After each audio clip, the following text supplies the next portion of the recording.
Estamos começando o programa O Segredo do Sucesso aqui na TV Grandourados. E olha, o pensamento do dia de hoje é muito simples, mas claro, para fazer você refletir. Boas ideias não têm hierarquia.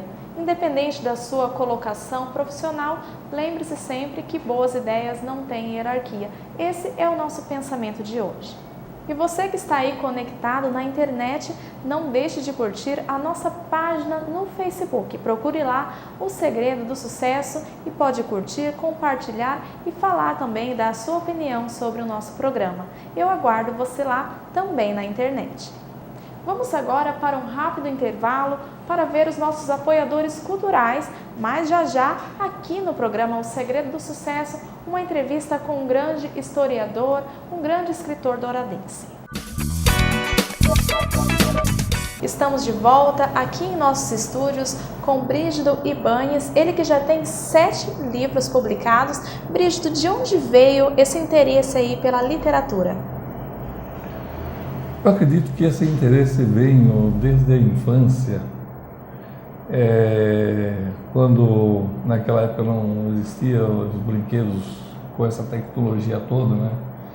Então a gente era obrigado assim, a ficar escrevendo ou desenhando nos cadernos da escola, né? E eu fui percebendo que eu tinha assim uma vontade de realmente redigir algumas frases. Mas eu nasci no Paraguai, comecei meus estudos no Paraguai e lá, como todos sabem, nós falamos 2 línguas. Estudávamos o espanhol na escola, né? Falávamos o espanhol. Sim. Na frente das freiras, dos padres e tal, na frente dos pais, mas na rua, no cotidiano, era o Guarani mesmo. Que é um castelhano aí, que é o chamado, né? Era o castelhano que era ensinado nas escolas. E o Guarani era aquela língua que nós falávamos todos os dias com nossos amiguinhos, nossas brincadeiras. Então, quando eu passei ao Brasil, eu aprendi o português, né? A primeira palavra foi colher, cuchara, nós falamos cuchara em espanhol, né? E logo depois eu fui ao seminário menor dos Padres Redentoristas em Ponta Grossa, onde eu fiz o ginásio e o científico. E já no ginásio, com 12 anos, eu mal sabia falar o português. Eu arrisquei entrar num concurso em português de poesia. Um grande desafio, né? Para quem só falava o espanhol e o guarani, né, mal sabia falar o português, eu arrisquei, né? E por sorte ganhei o primeiro lugar com a poesia, um poema da Noite Cigana, que eu tenho guardado até hoje aí no texto original.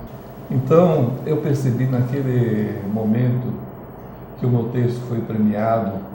Eu ganhei uma Parker 51, que era uma caneta top naquela época. Eu percebi que realmente eu tinha alguma facilidade para me expressar na literatura. Por outro lado, gostava de ler, porque eu acredito que quem vai se dedicar à literatura tem que primeiro ler muito. Sim. Eu caí, vamos dizer assim, numa biblioteca do seminário, que era um espaço com milhares de títulos, né? E onde eu tive contato durante anos com os clássicos nossos nacionais, internacionais, e realmente isto me proporcionou uma bagagem de construção do texto. Realmente a leitura, ela traz uma bagagem, mas Com agora certeza. Para escrever, eu acredito que é necessária aí muita criatividade e também inspiração. De onde vem essa inspiração? Eu vejo assim, como eu lhe falei, eu sou um pouco espiritualizado, porque eu tenho minha origem na fé em Deus, como cristão, né? Então eu acredito que Deus deu um talento para cada um, né? Então, para quem gosta de pintura, deu o talento de pintar, né? E assim cada um tem o seu talento, né? O seu da entrevista, né? Do preparo, do entendimento do programa, do momento que você está realizando, né? perante as câmeras, esse eu sou Certo. também. Então, Sim. cada um tem o seu. E o meu eu percebi que era essa facilidade que eu tenho para brincar às vezes com as palavras, para construir pensamentos, né? Então, e isso até às vezes me surpreende, que eu já cheguei ao ponto de, passado muitos anos, eu ler um texto meu num livro e no momento eu achei interessante, eu falei, poxa, mas como esse escritor aqui se expressa tão bem, né? Olha só. De repente eu fui descobrir que era eu que tinha escrito, né? Então eu fiquei surpreso, quer dizer, a gente mesmo se surpreende às vezes com a Com obra certeza. que Deus permite que a gente faça, né? Com certeza. E quanto tempo leva em média aí para escrever um livro? Quanto tempo, por exemplo, aí o livro que mais foi demorado, que o senhor mais trabalhou, levou muitos anos? Sim, foram muitos anos. O primeiro livro que eu lancei foi o Silvino Jacques, O Último e os Bandoleiros.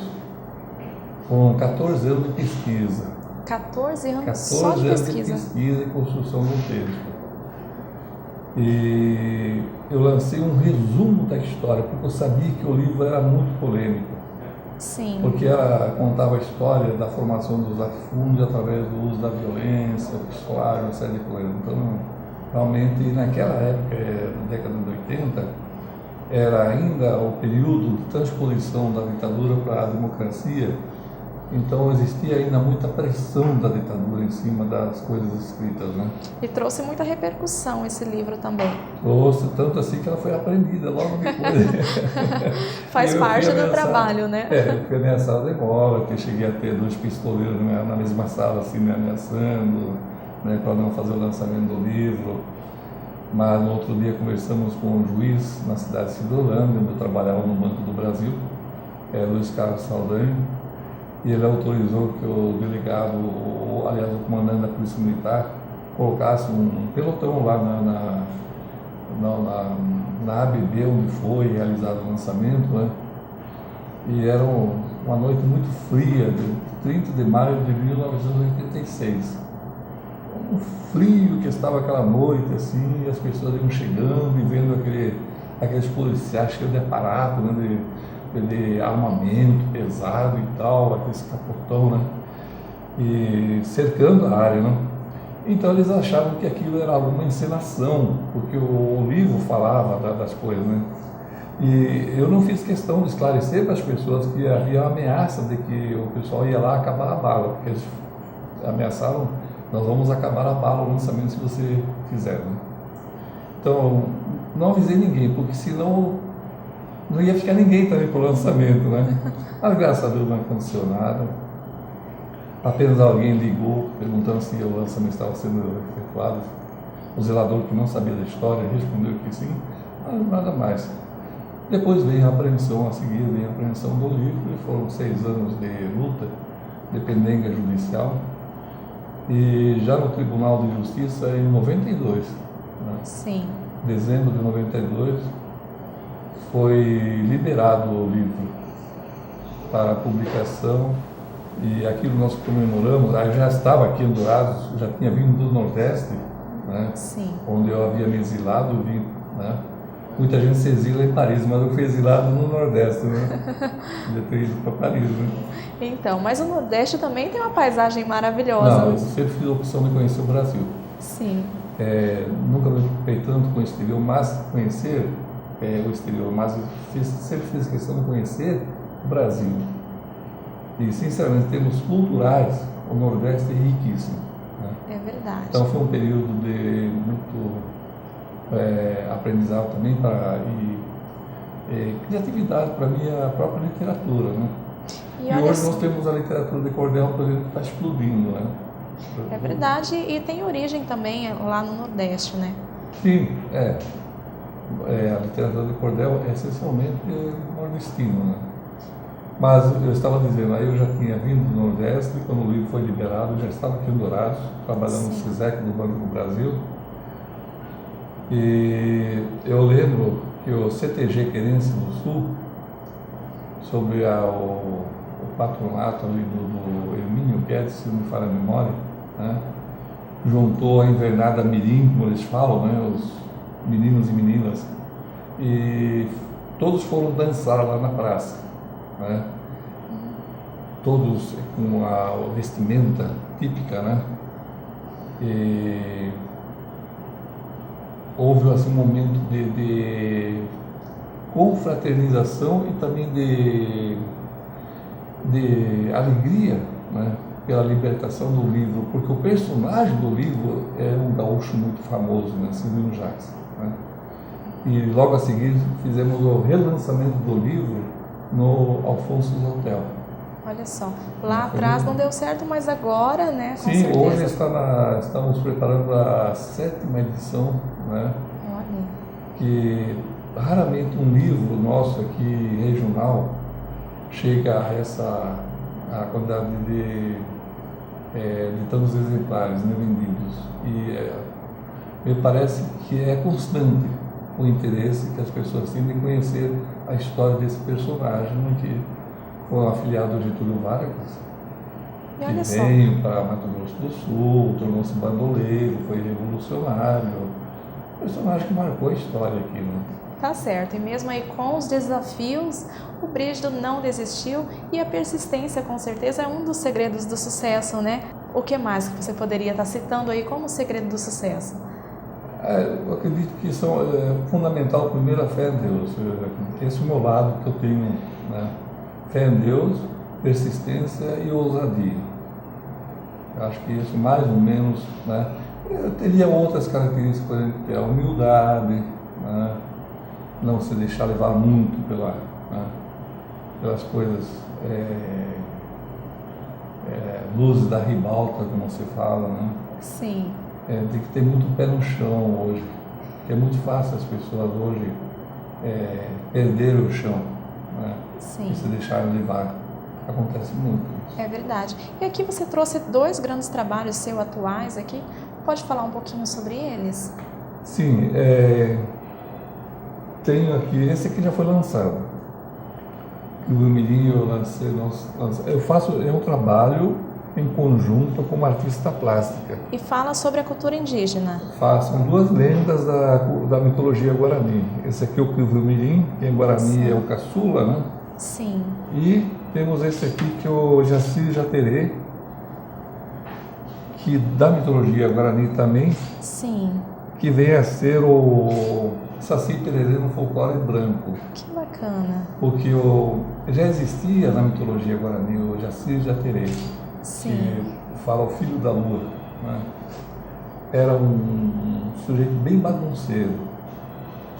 Ele usava cabelos ruivos, queimados, né? Ele foi adaptado pelo europeu por força da escravidão. Ele tomou a forma de um negrinho com um gorrinho vermelho, com uma perna só. E o Jaci Jaterê também, ele se deslocava, ele tocava uma flauta e uma ventania rodava e ele se deslocava. Sim. Bom, é uma lenda, né? Mas minha avó, Dona Petrona, ela era uma índia Guarani. Ela morreu com 112 anos, né? Lúcida, praticamente assim, sem perder como as lembranças das coisas, né?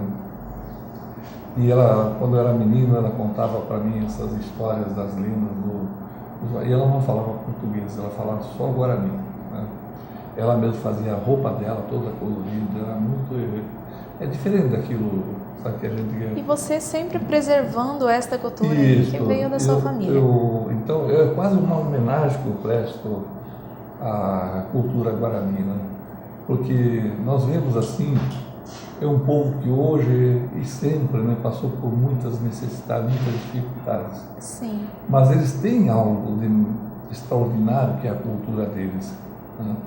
Então, muitas vezes a gente deprecia o ser humano sem, ao menos, tentar entender o que ele traz na sua bagagem cultural. E, de repente, quando nos deparamos com essa bagagem cultural, nós ficamos maravilhados, realmente impressionados, né, com aquilo que nos está sendo relatado. É verdade. E a cultura indígena, a cultura sumatogrossense, tem muito dessa cultura indígena também aqui introduzida, né? E como surgiu aí a Academia Douradense de Letras? Eu cheguei aqui em Dourados, vindo do Nordeste, no final de 1990. Eu vinha num momento bastante difícil da minha carreira bancária, por questões políticas de cidadania, né? Eu estava enfrentando um conflito muito intenso dentro do banco, né? E eu percebi que era chegado o momento também de eu começar a trabalhar mais a minha literatura. Eu já tinha lançado um livro sobre um Jacques, já tinha sido aprendido, o processo já estava chegando finalmente, né? Já estava preparando um outro livro chamado Xeru, uma homenagem ao meu pai, né? Xeru é meu pai em Morami. E chegando aqui, um dia o Nicanor Coelho me liga, né?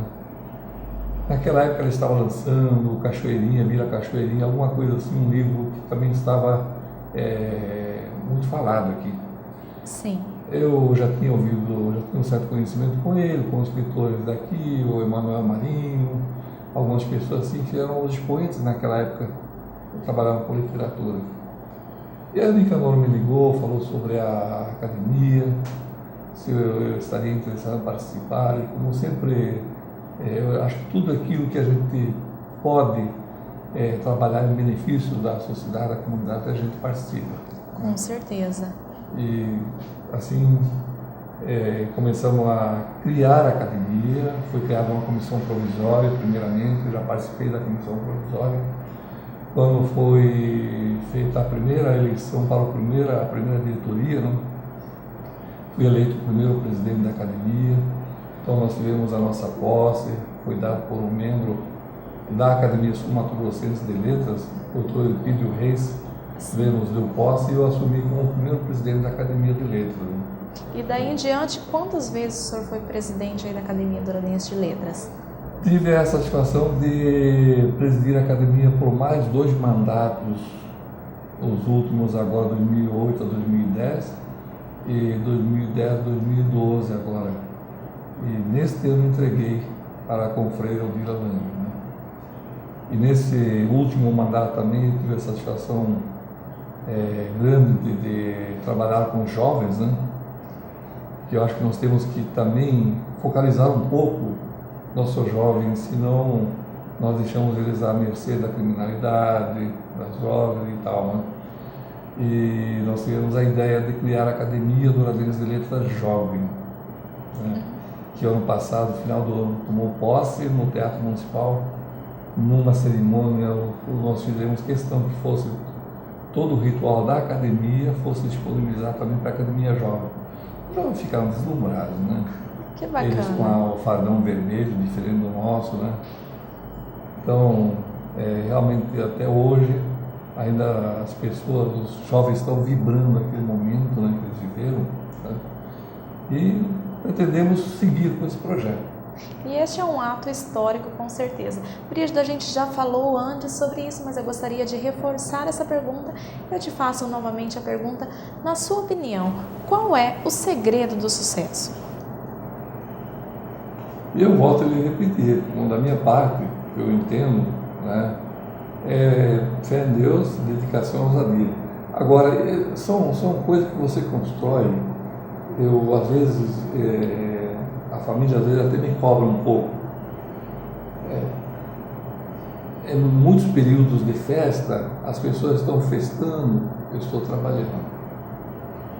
Domingo, muitas pessoas normalmente dedicam ao lazer, eu estou lá trabalhando. Né?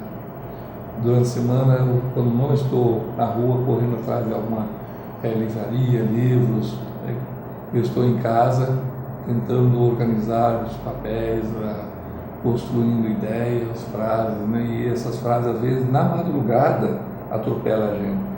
Então, eu levanto, anoto uma coisinha ali, volto a dormir, porque no outro dia vai sair alguma coisa, né? Então, assim, eu acho que a pessoa tem que ter uma dedicação também, tem que realmente ter uma determinação para fazer, né? E não todo dia se constrói um pouco, né? É como o João de Barro, né? Que ele constrói a sua casa pouquinho todo dia, e ele vai construindo, quando vê está formado, né? Sua casinha protegida da tempestade, do vento. E assim também eu acho que o escritor, né? Todos os escritores que eu conheço praticamente eles se dedicam, se envolvem tanto com a literatura que às vezes deixam de viver o social, né? Eu há muito tempo deixei de viver o social, né? Eu dedico exclusivamente eu, a família, à literatura. Tá aí, determinação é o segredo do sucesso. Eu agradeço, Brígido, a sua participação aqui em nosso programa. Eu que agradeço o convite. Muito obrigado. Estamos de volta com o programa O Segredo do Sucesso. Você acabou de ver a entrevista com Brígido Ibáñez, um grande escritor, grande historiador aqui da cidade de Dourados, também um dos fundadores da Academia Douradense de Letras. E agora eu tenho uma dica muito interessante para você. Hoje, o livro A Era do Eu, em busca da imagem profissional de sucesso, da Marlene Teodoro. Esse livro vai falar aí sobre a imagem profissional para quem quer com certeza alcançar o sucesso.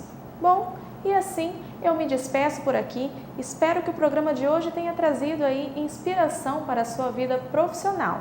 E eu aguardo a sua presença na próxima semana aqui na TV Grão Dourados com mais um programa O Segredo do Sucesso.